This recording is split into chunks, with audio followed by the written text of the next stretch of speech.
Welcome to Health, Wellbeing and Lifestyle, where professionals in the field inform, educate and inspire the community to be healthier and have a balanced lifestyle. Our first guest today is Lifestyle GP, Dr. Avi Charlton, and we will be talking about whether a low-carb diet is the key to weight loss. Welcome, Dr. Avi. It's great to have you here. Thanks for having me, Stephanie. So, have you had your own personal experience with a low-carb diet? Interesting you say that. About a few years ago, I started my own lifestyle change. I wanted to lose some fat. I joined a gym and I participated in an 8-week body transformation challenge. I just did it for fun. My personal trainer prescribed me a diet. I had to follow a spreadsheet with so much protein, so much fat and so much carbohydrates, and turns out that was a low carb diet. After 8 weeks I lost 4 kilos and I was very happy. That's about the fat that I've wanted to lose, and I was so interested in this diet. I dived into the science, I learned a bit, and as a GP I understand what happened to our body. So I learned a bit more, did lots of courses, and I started to use it on my patients. I started to tell my patients that we need to really cut back on carbohydrates if you want to lose weight. The carbohydrates include the sugar, the processed foods, and also the bread, potato, pasta, lots of processed foods that's got sugar in the ingredients. There's actually so many different names of sugar and the marketing try to hide it. It's 56 names of sugar. So you really have to look at the labels and understand what's in the package. So with the low carb diet, we have to really cut back on the carbohydrates and we have to eat much more of meat, eggs, chicken, fish and pork and lamb and veggies. With the vegetables, we need to concentrate on eating above ground vegetables rather than the starchy potatoes, sweet potatoes and pumpkins, all those starchy vegetables. And if we prioritize eating more protein, adding healthy fat to our diet, that is a really low carb diet. We can include a little bit of fruit, especially the berries are low carb fruit, and really stay away from high sugar fruit. If we eat when we're hungry, reducing the amount of snacks that we eat, that will help us to burn our fat that we don't want, and that will help with losing weight.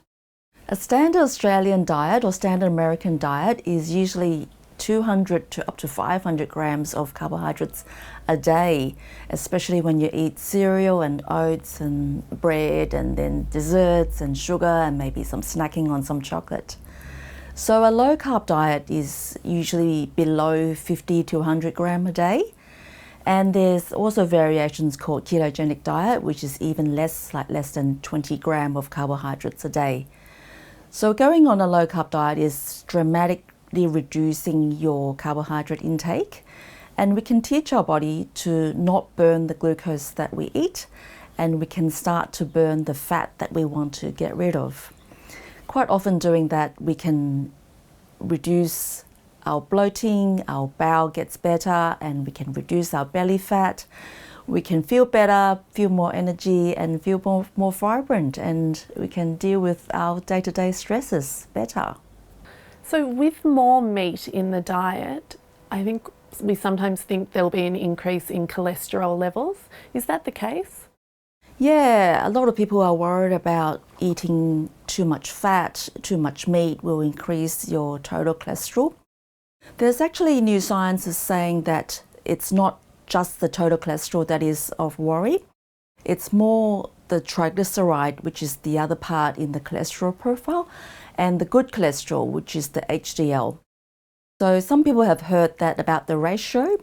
So the ratio between the triglyceride and the HDL is much more important and informed us the risk of heart disease, cardiovascular risk, rather than the total cholesterol.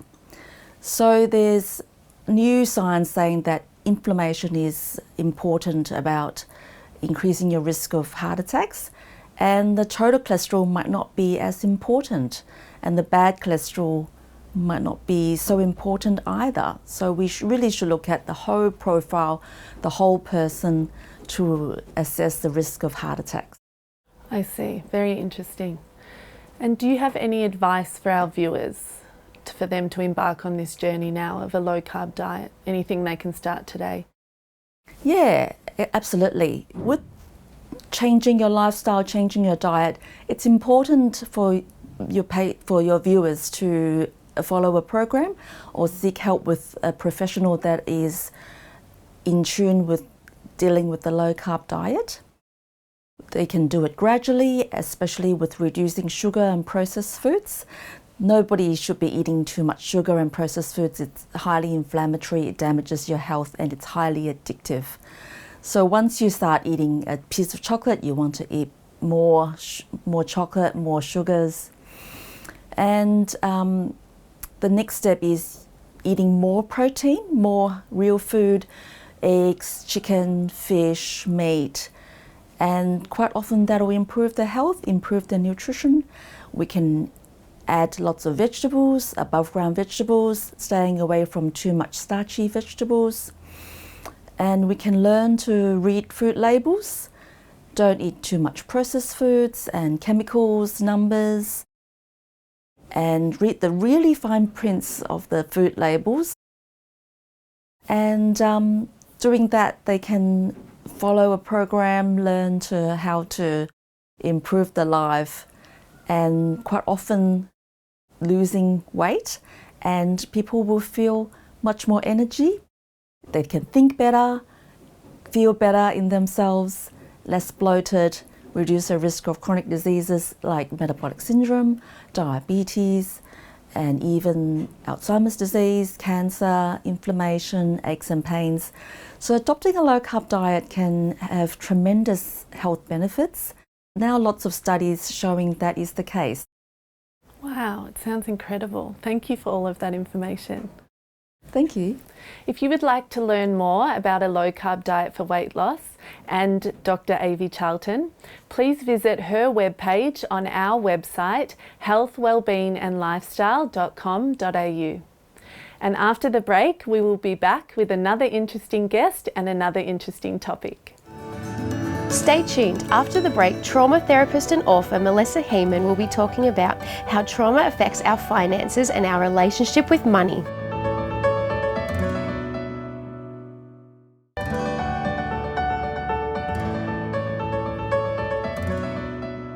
Welcome back. Our second guest, Melissa Hiemann, is a trauma therapist and author, and the topic we'll be discussing today is how trauma affects our finances and relationship with money. Welcome, Melissa.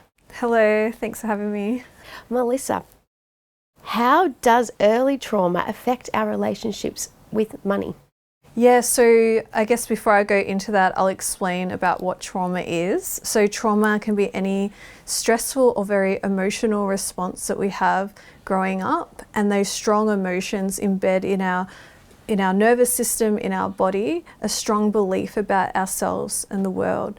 So for example, with money, if we grew up in a family where our parents and our family was always saying, oh, our rich uncle, he's so evil, he's so bad, he doesn't share his money, I might grow up thinking, well, if you have money, you're a bad person. And so in that particular case, I will make sure I don't have lots of money because unconsciously I don't want to be a bad person.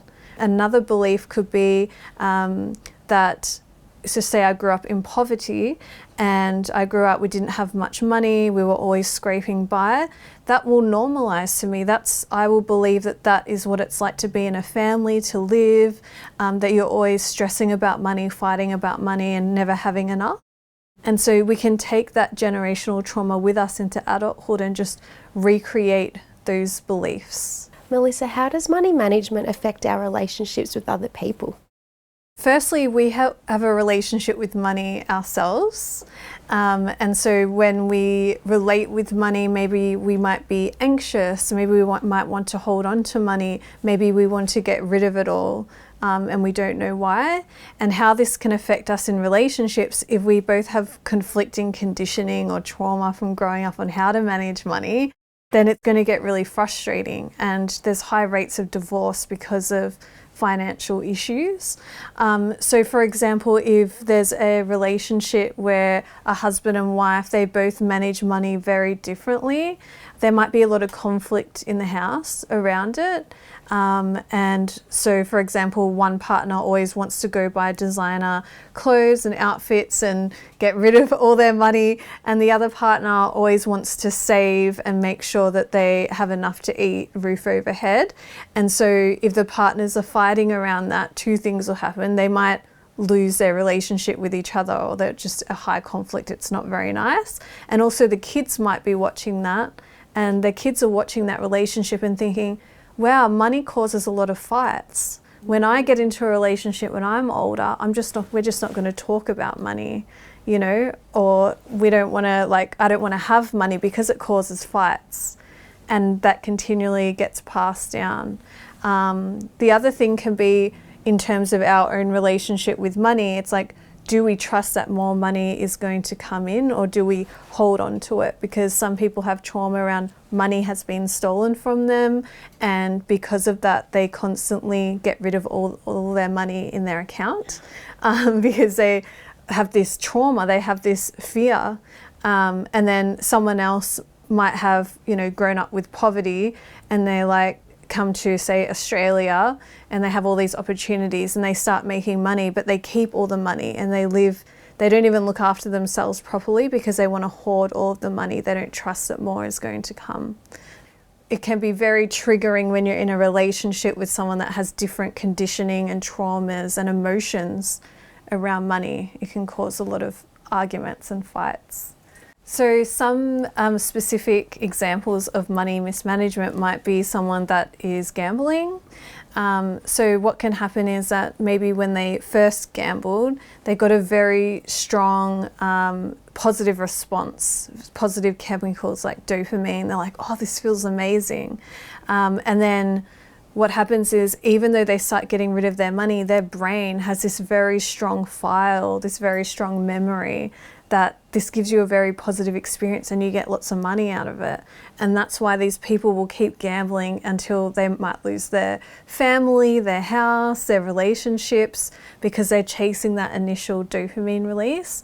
And the same can be with just spending in general. Like, women like to go shopping and spending. I think it's quite natural. I think it comes from the hunter-gatherer days where we were gatherers.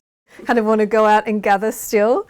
And so basically what happens is we might spend a lot of money, look at our account, feel shame about that money mismanagement, and this can go on for years and years. Maybe it started happening in our early 20s when we first started making money.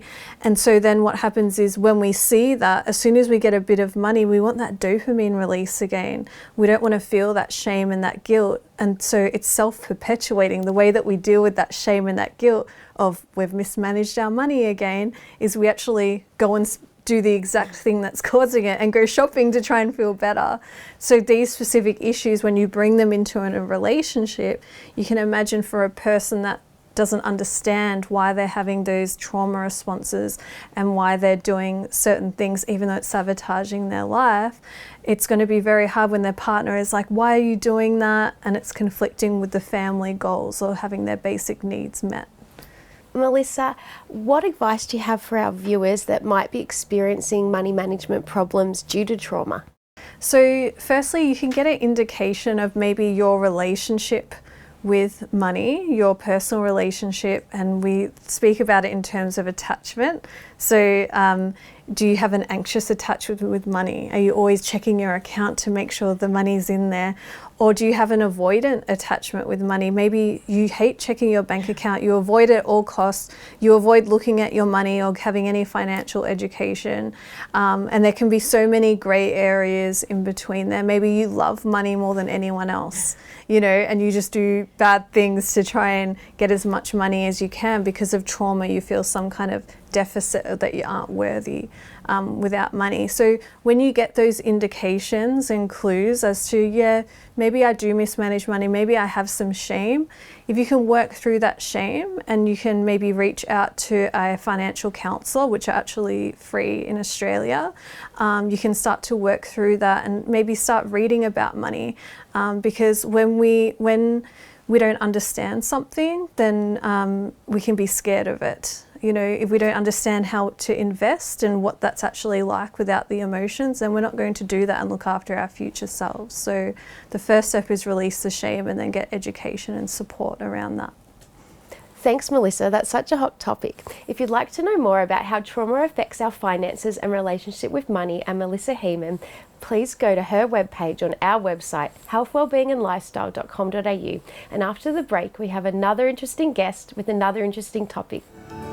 Stay tuned. After the break, naturopath, lecturer and author Michèle Wolff will be talking about the importance of the nervous system to the digestive system's health.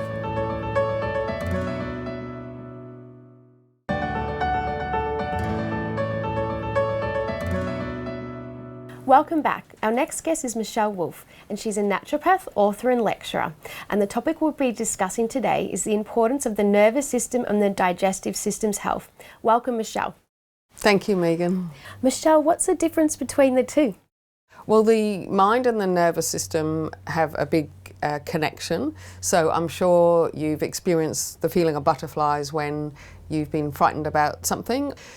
But scientifically, they've now found that not only do we have a brain-gut connection, but also that the gut has its own brain or own nervous system, so to speak. So for an example, it produces serotonin, which is a chemical produced in the brain that helps the nervous system and helps calm the brain. So our lifestyles can have a profound effect on the nervous system, and that has an interaction with the gut.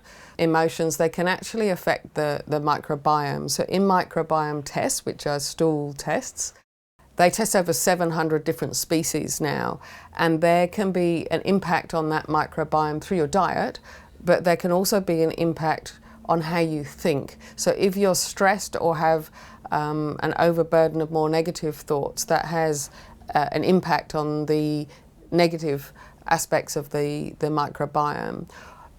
And also that kind of stress has an impact on your upper digestion, so you won't produce as much pancreatic enzymes from your pancreas or as much hydrochloric acid from your stomach, and the liver's implicated in that as well.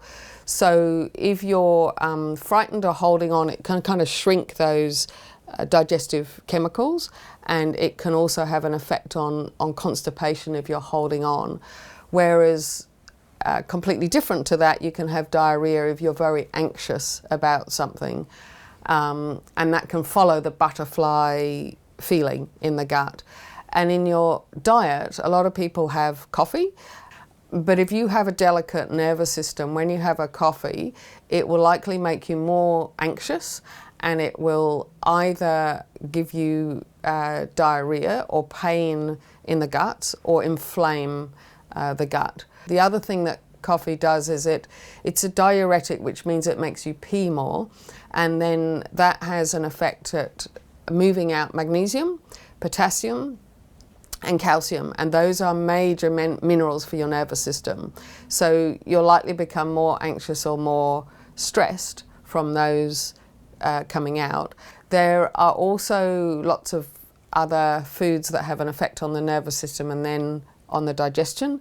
So any kind of junk food or sugar will make the body more anxious and more depleted, and then have an effect on wiping out your good flora and fauna in the gut, and having a negative effect on that. But if you have whole food, so for example whole grains, legumes, good proteins, lots and lots of plant foods, then you'll get the nutrients for your nervous system. So the main ones being the magnesium, the calcium, the potassium, B vitamins are very important as well. And then the gut will have less effect. Also, if you have long-term worry or you have a very responsible position and you've got things going over and over in your mind a lot, you can develop inflammatory bowel disease. You can also develop inflammatory bowel disease from the wrong food. Oh, fantastic. Is there any special foods or herbs that can assist with this? Most people will have heard of chamomile. This is both a relaxant to the gut, and it also has a slight bitter taste, and that anything that's slightly bitter helps you produce more good digestive enzymes and good digestive juices, and it helps you produce more bile, which is necessary for the digestion as well. So ginger's a really good digestive, cardamom, fennel and peppermint. Those are really excellent also for building up the strength of your digestion and to have after food to help you digest that food more easily. So they might stop bloating and wind and make the whole passage of digestion easier.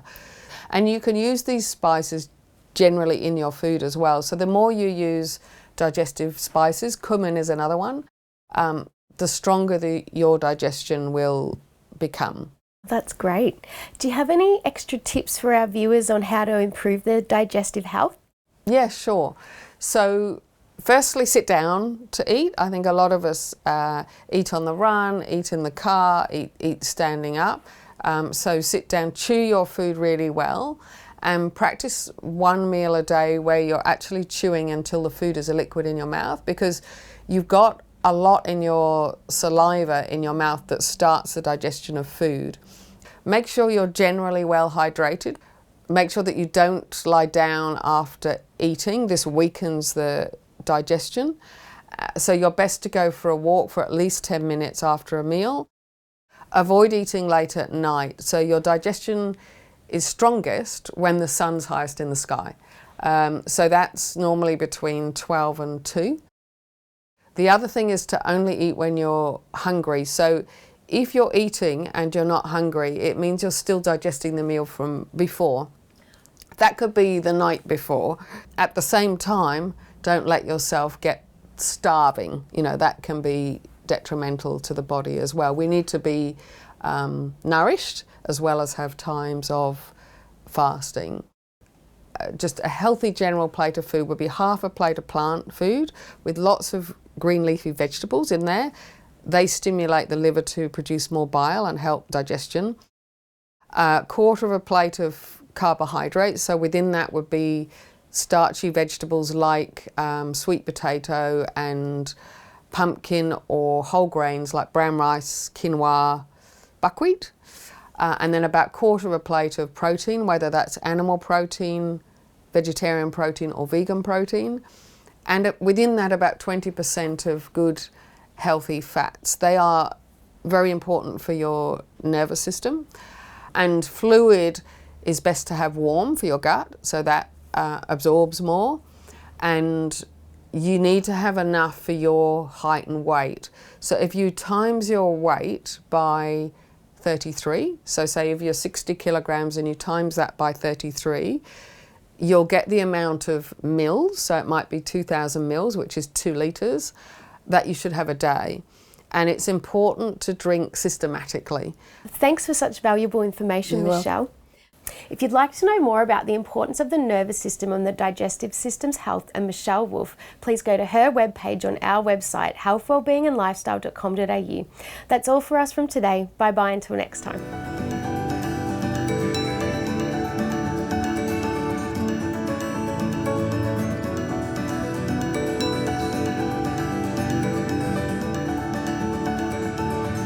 If you'd like to know more about our show, please like us on Facebook, follow us on Instagram and subscribe to our YouTube channel.